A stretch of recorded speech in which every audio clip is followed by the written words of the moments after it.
And the argument is that the most Jewish places in terms of its history are Hebron and Shiloh and the areas in Judea and Samaria where the settlers are.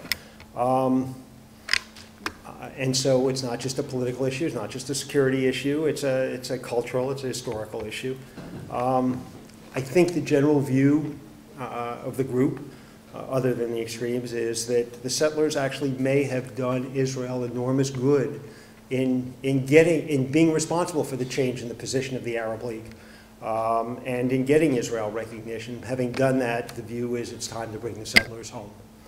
Again, when I say settlers, I'm not talking about the neighborhoods of East Jerusalem. It's time to bring trying to bring the settlers home. The questions that then emerged were,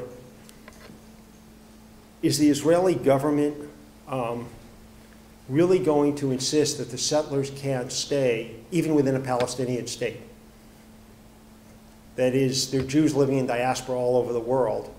Why can't they live, if Jews want to live in Hebron under a Palestinian state, is the Israeli government really going to sign a treaty that says, no, there won't be any Jews living in Hebron, even under a Palestinian state? Admittedly, they won't have Israeli citizenship. And then you get to the question, on the other hand, if they stay, who defends them? Does the Israeli military have to defend them? And if the Israeli military has to defend them, then what, have you really achieved what you want to achieve here? That's an issue that the Israeli government will have to decide over time. Pointed out, just so everybody's aware of it, the relocation of those settlers is going to be a national nightmare within Israel. There were about 8,000 settlers that were relocated after Gaza. This number is somewhere between 80 at a minimum and 140, 150 at a maximum, depending on what happens with some places like Ariel that will be in dispute. That's a much bigger number, and it is a community that is by and large respected within Israel. Gaza was some farmers that went to a godforsaken place. This is not. These are, in many cases, and I heard it repeatedly, these are the best and the brightest of Israeli society. These are the people who dominate the Israeli military. These are people who believe that they are fighting the historical mission of the Jewish people in Judea and Samaria, and it will be traumatic for Israel if that happens, and we as diaspora Jews should understand it. And then the last issue here we talked about was the security fence, which is clearly working, but the question is the security fence a border? And Ariel Sharon, when he built it, kept saying, no, it's not a border, it's just a temporary security barrier, and it'll be decided in discussion and negotiations whether it is or is not a border. I think the view is it is a border. It is a border. And somebody in our group made the point and said, Israel, the same point as was made about Jerusalem. Israel has already decided which settlers are coming back and which ones are staying, and that fence is the line. And they're well be right. Last point here, and then the role of diaspora Jewry. And the role of diaspora Jewry there are a lot of people who thought it was mostly about Jerusalem. Clearly, there's a spectrum of kind of legitimate view of diaspora Jewry. That is, as the issues get closer to security and territory, safety and security of the Jewish community within Israel, there is less role for diaspora to have a view. Israel is going to have to make their own judgments about security issues. On the other hand, as the issues get further away from security and more towards issues like Jerusalem, diaspora will be more involved. There's a bunch of discussion, which I think is really not particularly important, about how diaspora has its voices expressed. There's no organized way, there's no vote. The organized Jewish community really doesn't adequately reflect diaspora Jewry. There are not enough women involved, there are not enough young people involved. I mean, the Jewish institutions around the world tend to be a bunch of old men, and is that really representative of diaspora's views? One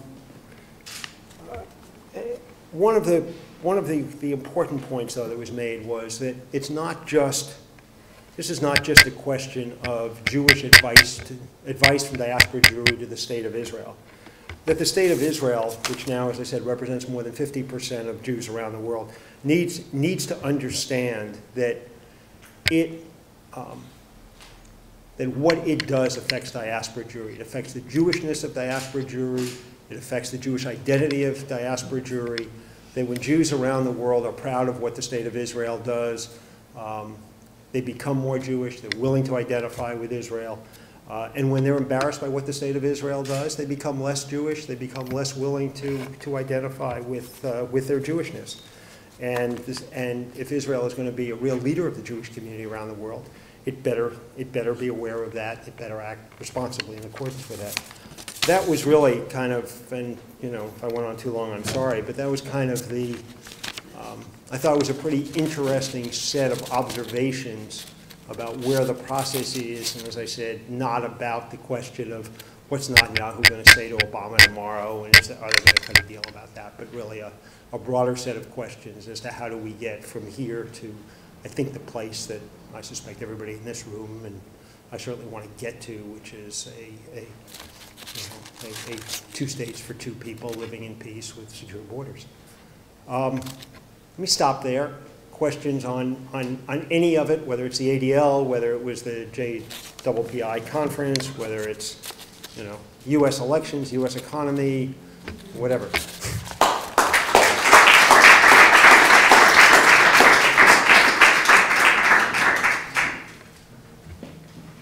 I'd like to ask you, that's a very informative talk you gave us. I would suggest that the day that the Saudis open an embassy in Jerusalem is the day the Saudi regime will fall, most likely. But what I want to ask you is you mentioned that you met a lot of very high-ranking leaders from around the world, including Arab and Muslim leaders.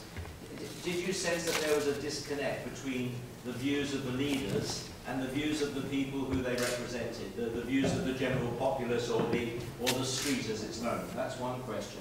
The other one is I'm a bit puzzled because there's a perception, I excuse my ignorance, I'm sorry about this, but there's a perception that the ADL is actually quite a right-wing organization, and that many young American Jews don't want to be associated with the ADL, therefore they form alternative organizations such as J Street.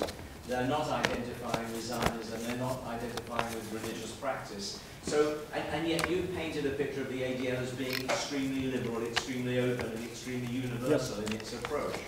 And my third question is, why is it that of all the organizations that represent people, it is only Jewish organizations that always have to include other people when they do advocacy work? I mean, many gay organizations don't advocate for Jews. Many Muslim organizations and Asian organizations and black or Afro-Caribbean organizations don't advocate for Jewish people. So why is it that Jewish organizations feel that they cannot simply only advocate for themselves, they always have to include others? If you'd like to comment on any of those questions. Okay, I'll comment on all 3. I don't know. Well, I've met with Arab leadership. I haven't met with the Arab street. I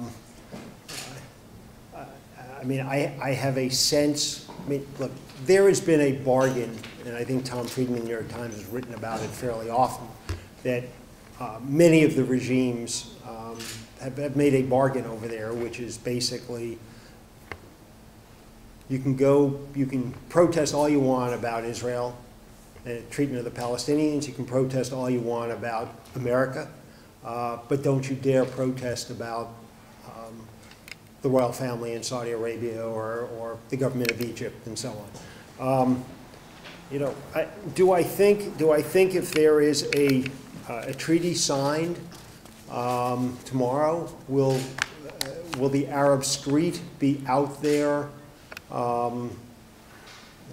Will Al Jazeera be critical of the treaty? Will the Arab street be out there hanging Abbas and Fayyad in effigy? They may well be.